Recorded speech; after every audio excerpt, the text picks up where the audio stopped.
तो नमस्कार दोस्तों, मैं हूं अरविंद कुमार और आप देख रहे हैं study fun by Arvind Kumar. तो देखिए, आज हम लोग पढ़ने वाले हैं, ये पहला चैप्टर है जीव विज्ञान का। तो जीव विज्ञान का ये पहला चैप्टर है। तो कक्षा 10th की विज्ञान, जीव विज्ञान है ना, जैव प्रक्रम का ऑब्जेक्टिव हम लोग क्लियर करें। तो आगे हम लोग बढ़ते हैं। पहला क्वेश्चन आप लोग के सामने आता हुआ नज़र आ रहा है। क्या है कि पत्तियों में गैसों का आदान प्रदान कहाँ होता है? पत्तियों में गैसों का आदान प्रदान कहाँ होता है? तो दिया हुआ है इसको में शिरा, रंध्र, मध्य शिरा, इनमें से कोई नहीं। तो इसका आंसर हो जाएगा बी, है ना, रंध्र में। कहाँ होता है? रंध्र में। नेक्स्ट हम लोग देखते हैं। तो देखिए, हम लोग के सामने है, स्लाइड को सर्वप्रथम कंपाउंड माइक्रोस्कोप से देखा जाता है ना। तो स्लाइड को सर्वप्रथम कंपाउंड माइक्रोस्कोप से देखा जाता है। तो कितना पर? 10, है ना, 10x पर।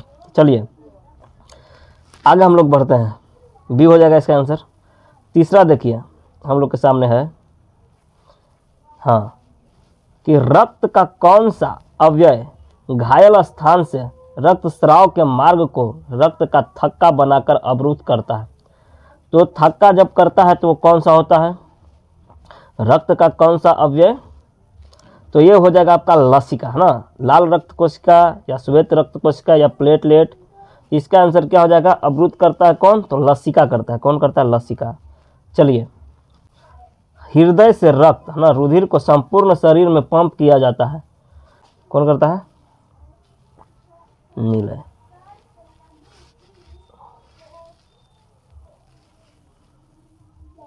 आगे देखिए कि पादप में जाइलम उत्तरदायी है, तो जल का वहन करता है ना। पादप में जाइलम क्या है? जल का वहन करता है। ए हो जाएगा इसका आंसर। आगे बढ़ते हैं हम लोग। देखिए, निम्नलिखित में किसे कोशिका का ऊर्जा मुद्रा के रूप में जाना जाता है? ये हो जाएगा आपका 6 का एटीपी, है ना। एटीपी को काची का रूप में जाना जाता है? ऊर्जा मुद्रा के रूप में जाना जाता है। चलिए आगे हम लोग बढ़ते हैं। तो देखिए, आहार नाल का सबसे लंबा भाग क्या होता है?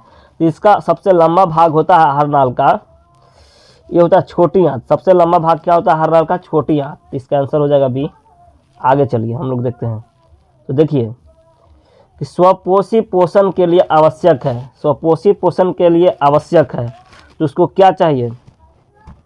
इसको चाहिए CO2 भी चाहिए, क्लोरोफिल भी चाहिए, सूर्य का प्रकाश भी चाहिए। यानी कि इसका आंसर हो जाएगा डी। क्या हो जाएगा?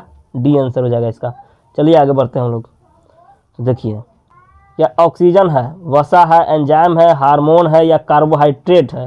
तो ऑक्सीजन है, ऑक्सीजन हमारा हार्मोन है। क्या है? ऑक्सीजन हार्मोन है, जिसके माध्यम से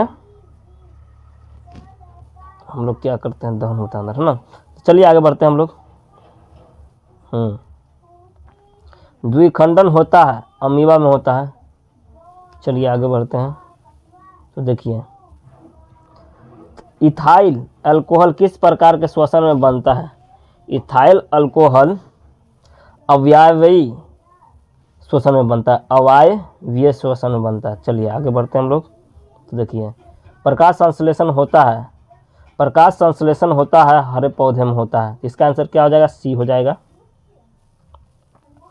आगे देखिए जी, देखिए, हरे पौधे कहलाते हैं, ये क्या कहलाते हैं? उत्पादक, अपघटक, उपभोक्ता या आहार श्रृंखला? ये उत्पादक कहलाते हैं। क्या कहलाते हैं? हरे पौधे उत्पादक कहलाते हैं। तो ए हो जाएगा इसका आंसर। चलिए आगे हम लोग बढ़ते हैं। प्रकाश संश्लेषण, है ना। तो देखिए, हरे पौधे कहलाते हैं, हरे पौधे उत्पादक कहलाते हैं। आगे बढ़ते हैं हम लोग। तो देखिए, प्रकाश संश्लेषण क्रिया में ऑक्सीजन बाहर निकलता है ना। बाहर क्या निकालता है? तो प्रकाश संश्लेषण क्रिया में क्या कहते हैं? ऑक्सीजन बाहर निकालता है ना।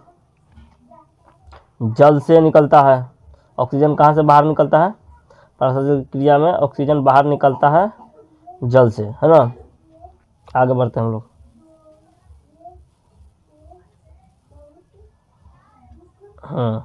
मस्तिष्क उत्तरदायी है सोचने के लिए, सही, हृदय स्पंद के लिए भी करता है, मस्तिष्क शरीर का संतुलन, तीनों बनाते, यानी कि इसका आंसर हो जाएगा डी, इनमें से सभी।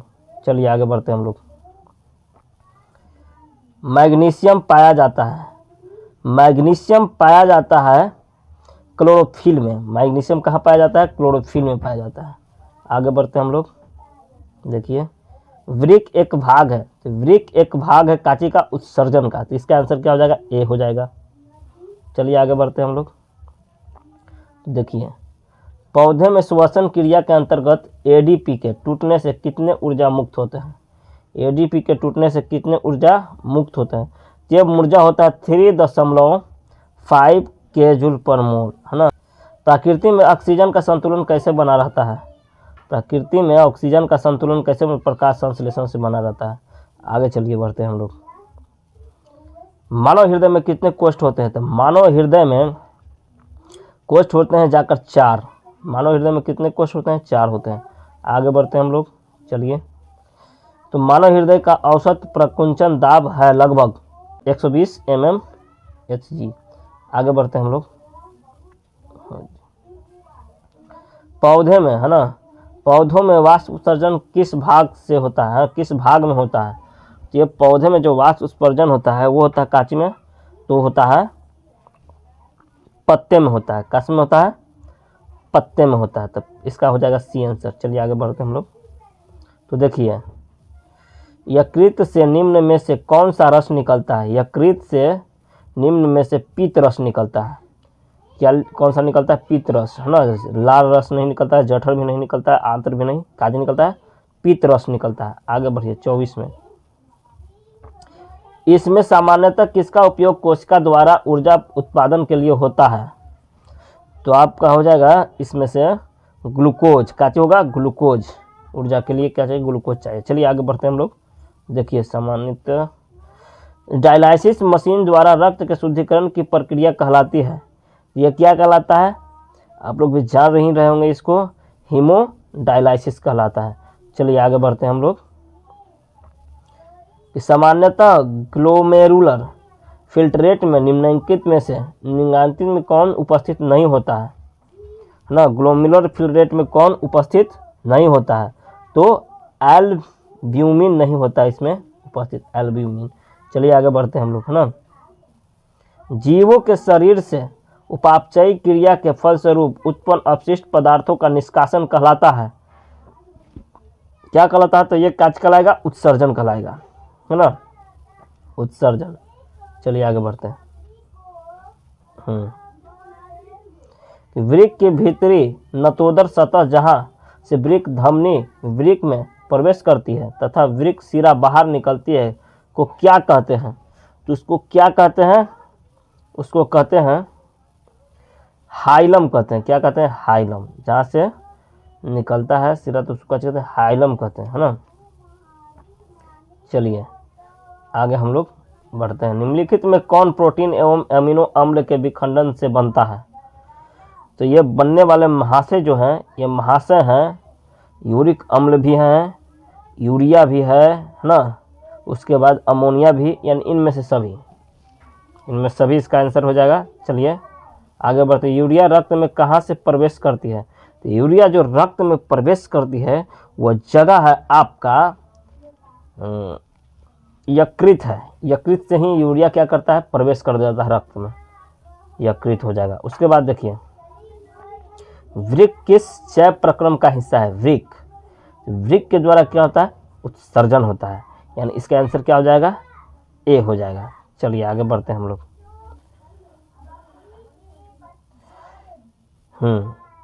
रेजिन, है ना, रेजिन किस पौधे से निकलता है?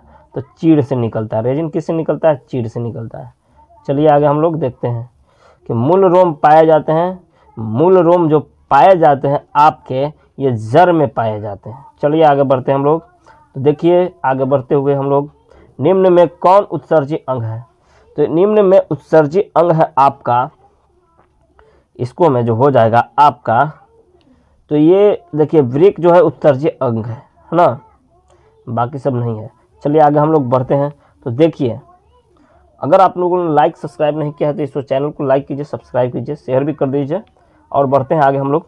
तो 35 में क्या कि किस ग्रंथि के कारण त्वचा एक उत्सर्जी अंग है? इसमें एक ग्रंथि होता है जिसे क्या कहते हैं हम लोग?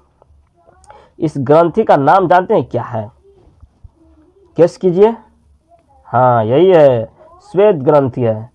इस श्वेत ग्रंथि के कारण ही क्या हो जाता है, ये उत्सर्जी अंग हो जाता है ना त्वचा। चलिए आगे हम लोग बढ़ते हैं। तो देखिए आप लोग के साथ, मनुष्य में कार्बन डाइऑक्साइड का उत्सर्जन किससे होता है? तो मनुष्य में कार्बन डाइऑक्साइड के उत्सर्जन किससे होगा? फेफड़ा से ही तो हो सकता है। चलिए आगे बढ़ते हैं हम लोग। अब तो हम लोग 37 है ना, यानी कि 37 में हम लोग देखते हैं कि क्या है। 37 में हम लोग का, निम्नलिखित में से कौन सा पदार्थ अमोनिया के साथ मिलकर यूरिया बनाता है?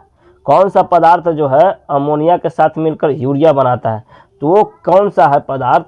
तो वो पदार्थ है आपका ऑक्सीजन है। जी हाँ। तो देखिए आगे हम लोग बढ़ते हैं ना, ऑक्सीजन के बाद हम।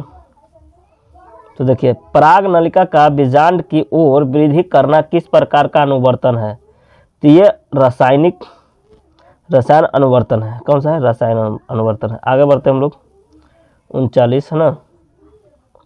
तो देखिए सजीव में निम्न में कौन जैव प्रक्रम पाए जाते हैं?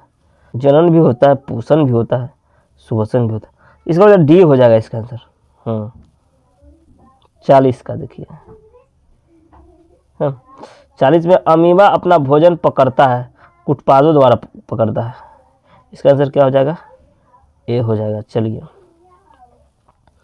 तो 41 में हम लोग देखते हैं, मांसाहारी जंतुओं की छोटी आंत की लंबाई शाकाहारी जंतुओं की तुलना में क्या होती है? कम होता है ना। मांसाहारी का क्या हो जाएगा? कम हो जाएगा। तो ए हो जाएगा इसका आंसर।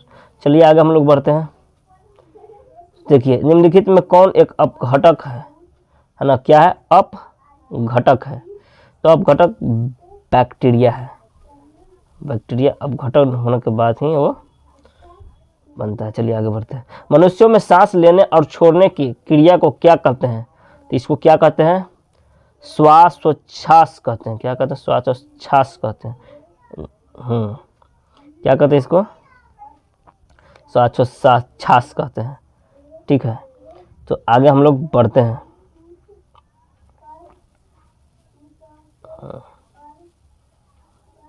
केवल इसमें हीमोग्लोबिन विहीन प्लाज्मा को क्या कहते हैं? हीमोग्लोबिन विहीन प्लाज्मा को कहते हैं सीरम कहते हैं। चलिए आगे बढ़ते हैं हम लोग। तो देखिए निःश्वास द्वारा निकली वायु में रहती है, निःश्वास, उसमें क्या रहेगा? जब निकलेगा श्वास तो उसको में क्या रहता है? तो उसमें रहेगा CO2, कार्बन डाइऑक्साइड, है ना। निःश्वास में क्या होता है? Carbon dioxide. देखिए आगे हम लोग बढ़ते हैं। तो देखिए रक्त इनमें किसकी उपस्थिति के कारण लाल दिखता है? तो हीमोग्लोबिन के कारण दिखता है। चलिए आगे बढ़, 46 ही था। 46 ऑब्जेक्टिव हम लोगों ने क्लियर किया। तो अगर आप लोगों ने लाइक नहीं किया, सब्सक्राइब नहीं किया, प्लीज़ सब्सक्राइब कीजिए, लाइक कीजिए और शेयर कीजिए। और हम लोग मिलेंगे नेक्स्ट वीडियो में। तब तक के लिए धन्यवाद। देखते रहिए स्टडी फन मस्ती के साथ।